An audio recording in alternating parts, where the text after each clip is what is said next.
De todos os lugares que nós visitamos durante a missão à Expo Dubai, este que a gente vai mostrar hoje talvez tenha sido o que menos recebeu delegações. Várias pessoas estiveram em muitos dos lugares, nas usinas solares, no Centro de Inovação, em Mazda, mas aqui pouca gente veio, porque ainda não é um local conhecido do público, mas será revolucionário para o mundo. Esta visita aqui tem uma história. E tudo começou quando o governo do estado do Paraná lançou uma PMI, uma proposta de manifestação de interesse, para fazer a conclusão do projeto original da Ferroeste, conectando Dourados até Guarapuava. A estrada de ferro oeste do Paraná, conhecida como Ferroeste, é uma empresa de economia mista que tem no governo do Paraná o seu maior acionista. Ela foi concebida principalmente para o transporte de grãos e produtos agrícolas. Por isso, foi denominada a Ferrovia da Soja. O primeiro trecho já implantado faz a ligação entre Cascavel e Guarapuava. Tem 248 quilômetros de extensão. Pelos trens da Ferroeste, são escoados anualmente cerca de 1,5 milhão de toneladas, principalmente de grãos, soja, milho, trigo. No sentido da importação, a ferrovia traz insumos agrícolas, adubo, fertilizante, cimento e combustíveis. Mas a empresa detém a concessão, mediante um decreto do governo federal de número 96.913 de 1988, para construir e operar a ferrovia entre Guarapuava, no estado do Paraná, e Dourados, no estado de Mato Grosso do Sul. Esta ferrovia beneficiaria muito os produtores agrícolas do oeste, extremo oeste do Paraná, do Mato Grosso do Sul, do Paraguai e do norte da Argentina, escoando seus produtos para o porto de Paranaguá. E por isso, a concessão da ferrovia foi estendida de Maracaju até Paranaguá. Na ocasião do recebimento das propostas desta PMI, eu era secretário de Estado no Paraná. E nós fomos visitados por uma empresa denominada ARJ dos Emirados Árabes, que nos apresentou o interesse, a intenção de participar dessa proposta de manifestação de interesse. Só que tinha um problema. Embora eles usassem trilhos, não era uma ferrovia. Era tudo aéreo, mas também não era um monorail, não era um monotrilho. E era pendurado, mas também não era um teleférico. Ou seja, eles não eram nada de modais de transporte que nós conhecemos. No entanto, traziam inúmeras vantagens. A primeira, por ser aéreo, não necessitava de desapropriação, apenas servidão, o que já economizaria uma verdadeira fortuna quando se trata de uma ferrovia de 1.200 quilômetros de extensão. Segundo, eles não prejudicariam em nada as atividades agrícolas pastoris que ocorrem na área que é cruzada por esse meio de transporte. Terceiro, por ser elétrica, não teria emissão de carbono, não estaria contribuindo para a poluição de forma alguma e seria absolutamente silenciosa, ao contrário dos trens que a gente conhece hoje. Mais uma vantagem, a velocidade. As cargas e passageiros estariam sendo transportados a uma velocidade que varia entre 120 e 150 km por hora, coisa que os nossos trens não conseguem fazer. Como a carga e os passageiros passariam por cima a resistência dos ambientalistas para o licenciamento seria muito menor no trecho que corta a Serra do Mar. A retirada de árvores da Mata Atlântica seria mínima e o impacto, a interferência na flora e na fauna praticamente inexistentes. Os árabes formalizaram oficialmente para o governo do estado uma proposta. Eles teriam disposição de fazer todo o investimento, estimado na época em 12 bilhões de dólares. O que eles queriam em troca era uma concessão para a exploração do trecho no modelo Take or Pay e garantiam um frete 30% mais barato do que se está pagando hoje.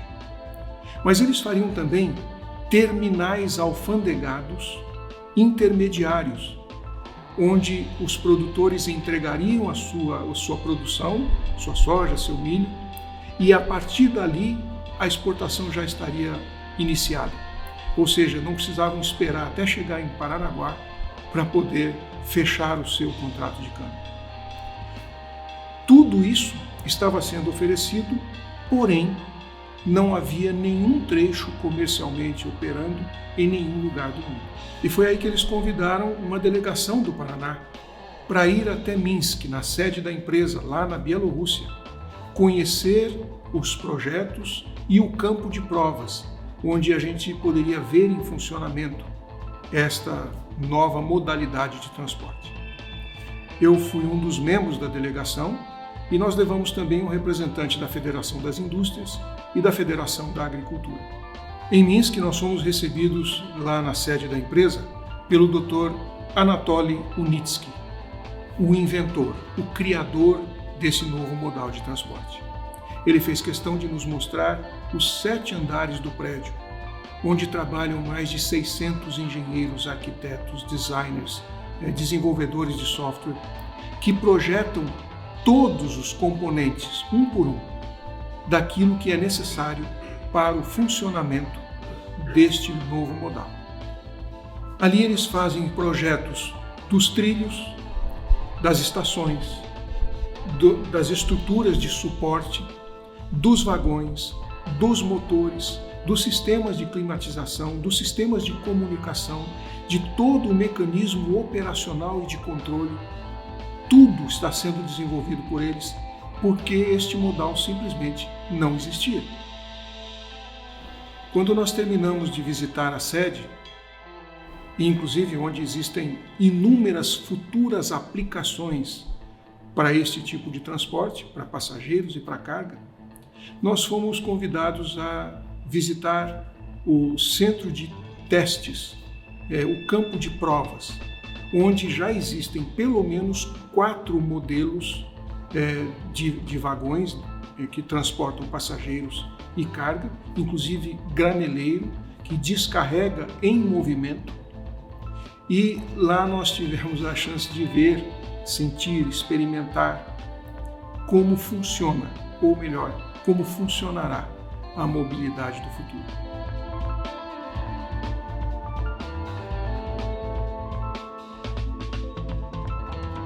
Lá estava muito frio, mas a gente pôde ver que o sistema funciona perfeitamente bem em temperaturas muito abaixo de zero, como em temperaturas muito altas, perto dos 50 graus, que é o caso do campo de provas que fica nos Emirados Árabes.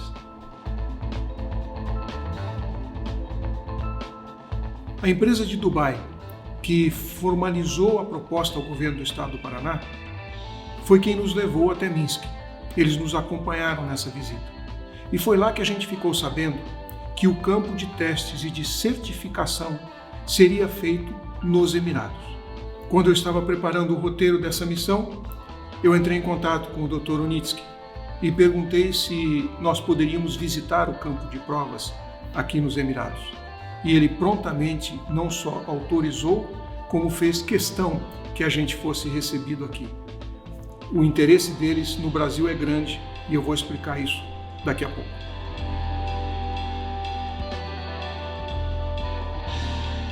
Enfim, a nossa visita à Bielorrússia mexeu com a gente.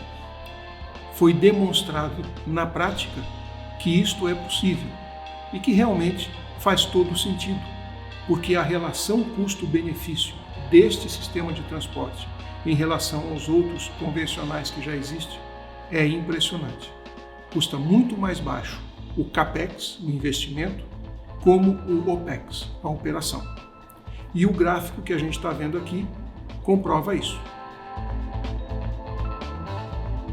Então, os trilhos, o material rodante, os sistemas de segurança, os sistemas propulsores, tudo é projetado dentro da Skyway e depois levado para uma fábrica que pertence a eles também, onde tudo é produzido, fabricado e prototipado para o início dos testes. Tudo isso aqui saiu da cabeça de uma pessoa, o engenheiro Anatoly Unitsky. Uma personalidade diferente, um homem que a gente poderia chamar de superdotado, porque desde a infância já manifestava uma curiosidade, uma engenhosidade, uma criatividade absolutamente incomuns. Aos 14 anos, ele participou de uma feira de ciências, como essas que a gente tem aqui no Brasil. Isso foi em 1963. E ele apresentou o seu projeto, um foguete, em 3 estágios, que desacoplava em 3 estágios, e que tinha uma cabine para passageiros, uma cabine para os astronautas. Este pequeno foguete, um protótipo, ele projetou, desenhou, construiu, inclusive ele mesmo desenvolveu o combustível sólido para fazer o foguete subir. Mas o que mais surpreendeu todo mundo é que depois da cápsula tripulada descer, ele abriu e tinha um ratinho lá dentro, que saiu ileso, sem nenhum arranhão. Essa história está contada no livro O Engenheiro Anatoly Unitsky. E aqui mostra a experiência dele aos 14 anos e também o certificado que ele recebeu da Academia Russa de Ciências por esse invento. E se vocês lembrarem, todo o projeto espacial russo, as naves, as cápsulas tripuladas voltam para a Terra e não para o mar, como os americanos. Adivinha de onde veio essa tecnologia? Ao longo da sua criativa carreira, o Dr. Unitsky colecionou mais de 100 patentes, a maioria delas na área de transporte. Mas o seu grande desafio, entre todas as ideias interessantes que ele desenvolveu, era a aerodinâmica, reduzir o atrito do ar e, com isso, melhorar a eficiência de qualquer meio de locomoção. Na década de 80, ele desenvolveu o projeto de uma cápsula para transporte de passageiros que já poderia concorrer com o avião em conforto, em segurança e custo operacional. Eu estou desconfiado que foi o precursor do Hyperloop.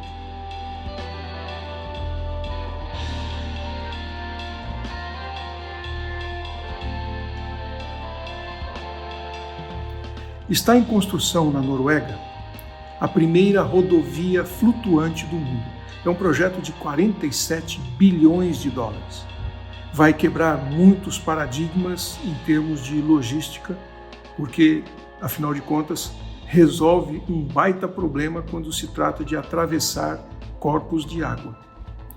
Mas o interessante é que também na década de 80, o Dr. Unitsky já tinha desenvolvido o projeto de uma ferrovia flutuante, submarina, embaixo do mar, como esta rodovia que está sendo construída agora.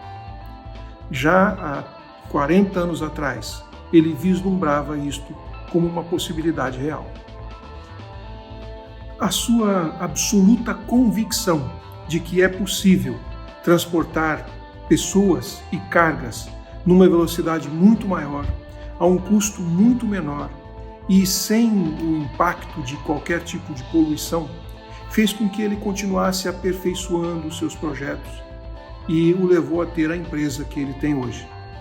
Não só trabalhando com o Skyway, mas até desenvolvendo um sistema, um anel ao redor da Terra para levar pessoas até estações espaciais, dispensando o uso de foguetes, com uma capacidade de carga exponencialmente maior do que aquilo que a gente tem hoje. Este projeto está totalmente desenvolvido e explicado nesse livro, que trata justamente do desafio da industrialização espacial sem o uso de foguetes, mostrando os problemas, as ideias e os projetos.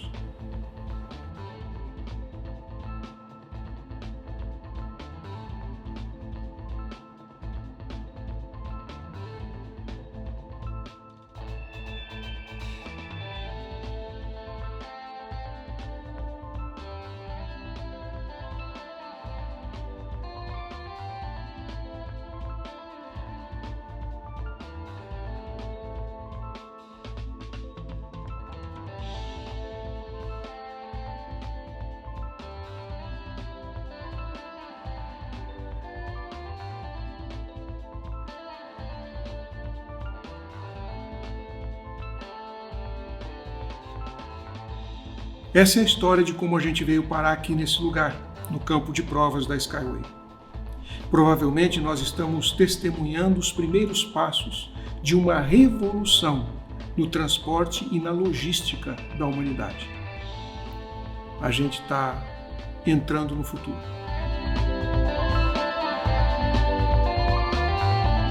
Se adaptar, aprender, reaprender, fazer de novo, fazer melhor, inovar. Dizem que esse é o novo normal. Esse sempre foi o nosso normal. Chegou a hora de ir pra cima, vamos junto. A vida de quem empreende sempre foi assim, se reinventando e se adaptando a novos cenários e novos desafios. Essa é a nossa força. Esse é o nosso normal. Sebrae, a força do empreendedor brasileiro. Inaugurada em 2017, a sede própria da Confederação Nacional de Municípios fica localizada a menos de 3 quilômetros do Congresso Nacional.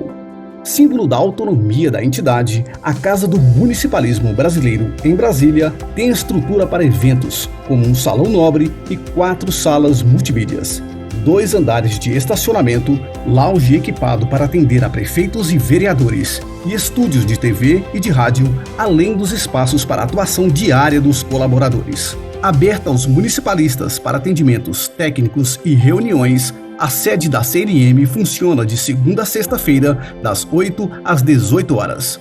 Conheça a Casa dos Municípios em Brasília.